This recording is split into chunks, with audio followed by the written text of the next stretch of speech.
जयगढ़ राज्य के राजा का नाम हरिश्चंद्र था और उस राजा की पत्नी का नाम सोनम था, जो कि एक गर्भवती थी।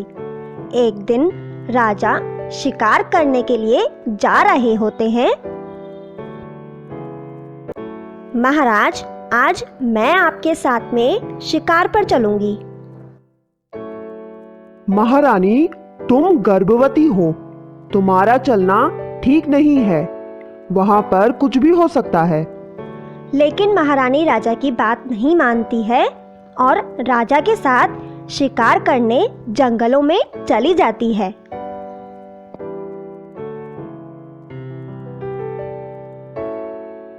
महाराज, मुझे बहुत प्यास लगी है।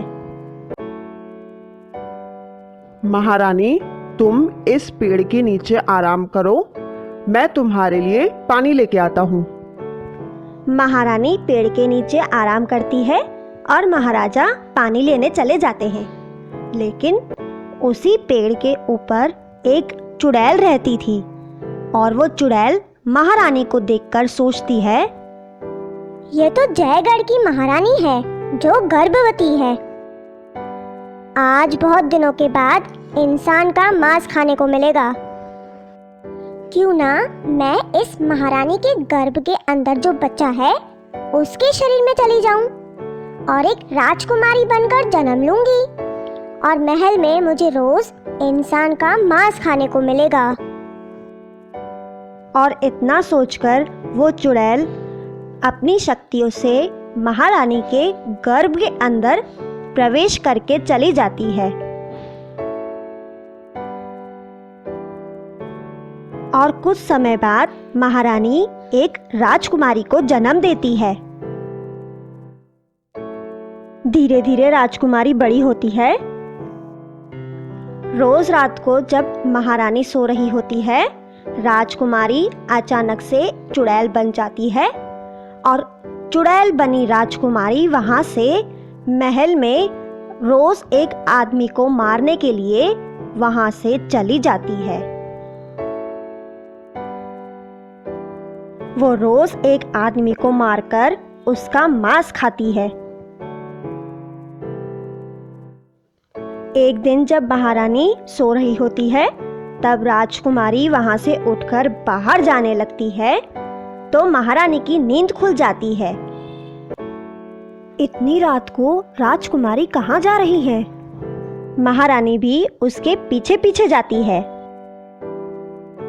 और अचानक राजकुमारी एक चुड़ैल बन जाती है और वो चुड़ैल एक इंसान को मार देती है और उसका मांस खाने लगती है। ये देखकर महारानी बेहोश हो जाती है।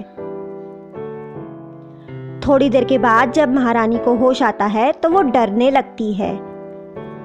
तुमने मुझे एक चुड़ैल बनते देख लिया है, ये बात तुम किसी को मत बताना, नहीं तो मैं तुम्हें भी मार डालूंगी।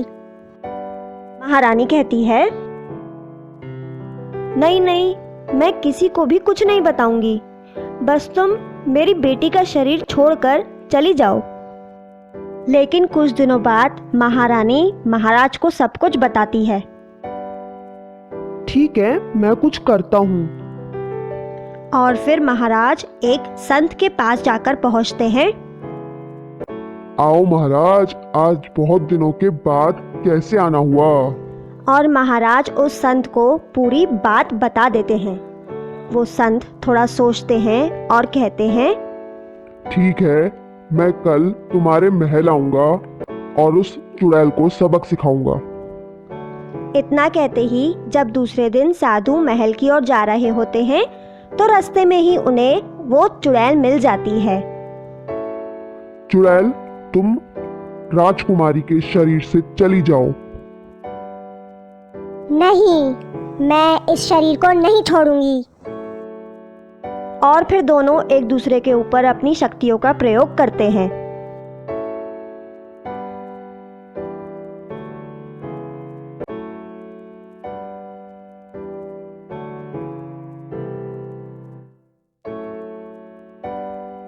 तभी वो साधु एक मंत्र पढ़ते हैं।